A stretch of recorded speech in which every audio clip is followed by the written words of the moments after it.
Hey everybody, it is launch day here at Good and True Media, and we're excited to bring you the third installment of the Virtue Adventures, Hope on the Nile. If anybody doesn't know, Virtue Adventures now has three installments. The first is Justice on the Acropolis, the second is Courage in the Colosseum, and then we have Hope on the Nile. And so Maggie Murphy is a 10-year-old girl from Mars, Pennsylvania, who goes back in time with her guardian angel, Mikey, and they're on a mission from God. And they discover what a certain virtue is. In this case, it's hope. And they go back to an ancient civilization. So in this case, it is ancient Egypt. It's a fun young chapter reader, which is pretty much if your child can read um, Magic Treehouse, it's a really good alternative. It's kind of like a Christian version of Magic Treehouse. We say we baptized Magic Treehouse. But it's a lot of fun, and I really hope that you like it. I'm going to also do a little sample reading so you can kind of get the sense of what it is. Um, this book in particular is interesting because this actually happened to me. Um, and so this usually when I write a book, it's about something way out there. But this actually happened to me. My son Charlie got a bicycle, and for his birthday. And the first day we moved into our new house, um, literally I was moving the last piece of furniture off the moving truck. He went down our new hill, and he didn't quite know how to use the brakes. And so the next thing I hear is screams for help, and Charlie had busted open the space between his eyes. And if any of you have ever had a child with a facial wound, they bleed a lot. I mean, like horror movie blood. It was very, very scary. He was absolutely fine. He wasn't fine. He broke his orbital wall or his orbital cavity. No, his orbital wall, his sinus cavity, his collarbone, um, and I don't think he broke his nose. But anyway, so I was in the hospital with him and hoping that he was going to be okay. There's that word, hope. And so something happens very similarly to um, to Maggie. So um, my personal story is Charlie ended up healing fine. It was very traumatic, but it took me through kind of a personal moment of needing to have hope in God.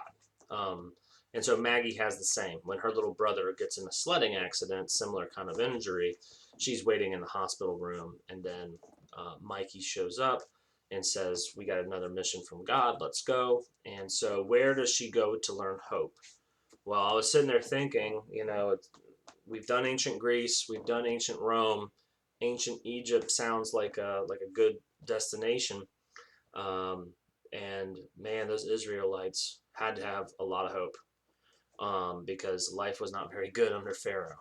Um, so she goes back and she meets some characters that are in Exodus, and the kind of reveal for the child at the end is that her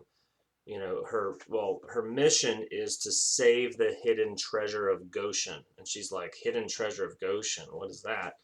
And she thinks that it's some sort of like gold treasure in the pyramid, but really it's Moses, the baby Moses, who's being hidden from Pharaoh because he's ordering the slaughter of all the babies.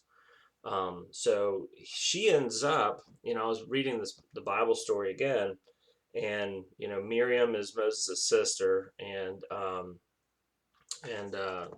what is it, Jocheb? It's Jochebed, right? Jochebed. It's right in here. Jochebed. Yeah. See, I even have an index, so when I forget who's who, I can go to it myself. Jochebed, Moses' mother, puts Moses, the baby Moses, in the basket, and it goes down the Nile. We all know that. But I was sitting there wondering, how did they get the basket? Maybe they had it. It doesn't go into much detail. Uh, how did they even get the idea to put Moses in the basket down the Nile? And so I thought to myself, it'd be kind of cool to write in that maybe Maggie had a small impact on this most historic moment in history. So Maggie ends up supplying um, the the swaddling cloth and the basket for Moses, and the reader doesn't know it's Moses until like the very end. So it should be a big surprise ending that, oh, it's Moses. Oh my goodness. Maggie's in the book of Exodus right now. All right. So I'm going to read a little bit here. Um, and what's going on in this part is you have, I always have loved the Indiana Jones kind of stuff, going through tombs and booby traps and what have you. And so I decided, hey, I'll write it. So this part here, this is about midway through the book, chapter 4, and Maggie and Mikey are going into an unfinished pyramid. Pyramids being constructed, and they're trying to find a family treasure, because that's what Maggie thinks that she's supposed to do. But the problem is that this pyramid that's still under construction has a lot of booby traps to keep tomb raiders out. So this is where it gets fun and a little bit perilous. Um, okay. The large chamber that came into view was decorated with wall paintings from top to bottom.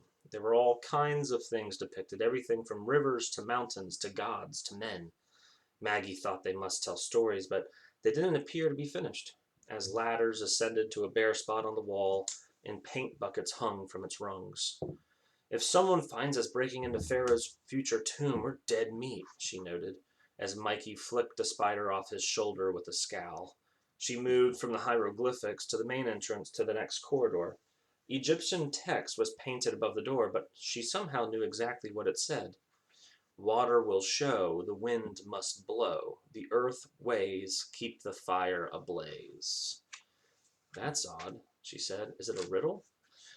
Maggie, Miriam's mother was right. Pyramids were built with lots of traps to keep tomb raiders out. You may be walking into a fair amount of danger. Be careful, Mikey warned again. Maggie wasn't listening as she recited the riddle over and over. It's the 4 elements. She turned to Mikey with a triumphant smile.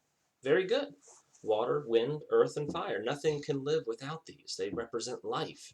And so by passing through these, you are passing from life to death. The tomb. And there's an illustration here of them reading that with torchlight on the wall. That's a little morbid.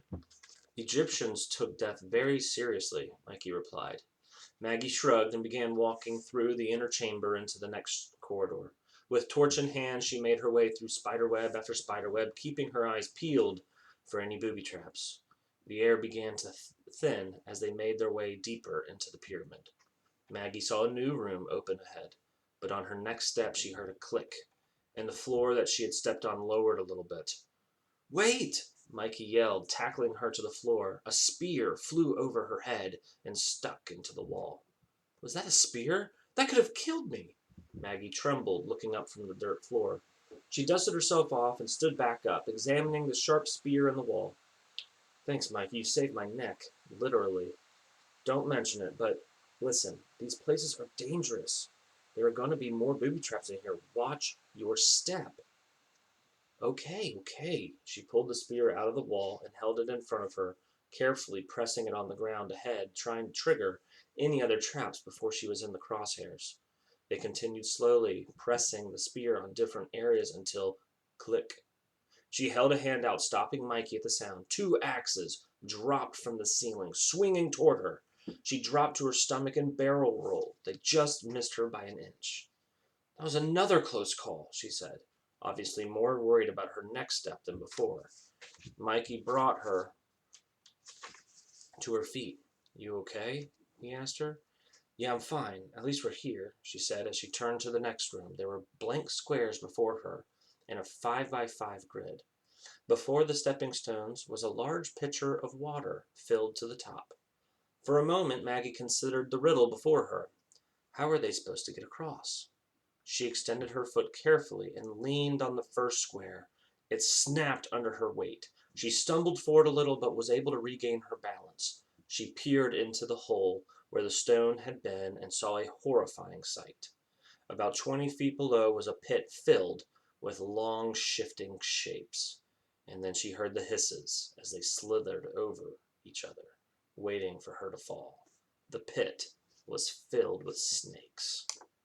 So that's supposed to be kind of fun, kind of exciting, a thrill ride, adventure, Indiana Jones meets Magic Treehouse meets Christianity kind of thing.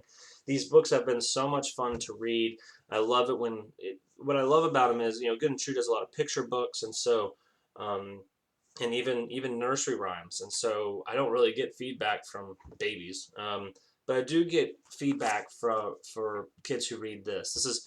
I think this is perfect for grades probably first to third, fourth, depending on the reading level. Might be second to fourth. The gauge is, can your child read Magic Treehouse? And so I love it when kids come up to me, whether it be after church or just when I see them, around town or whatever, and they'll say that they really like my book, or a mom will reach out to me and said that they really like the book and they can't wait for the next one. The Virtue Adventures is a planned 7 book series.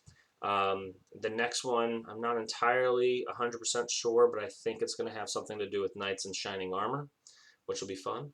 So I hope that this is a series that your children can enjoy and learn about virtue in a fun way. Not just about virtue, but about history and how virtues have affected history. We're all about inspiring virtue here so that children can grow and be greater reflections of their creator. So do us a favor, spread the word. It's launch day. We're very excited. I believe that we're having a really good deal on a bundle pack where we're having all 3 virtue adventures for the price of 2. And we really appreciate all your business and support and anything you can do to spread the word. Happy launch day. Looking forward to it.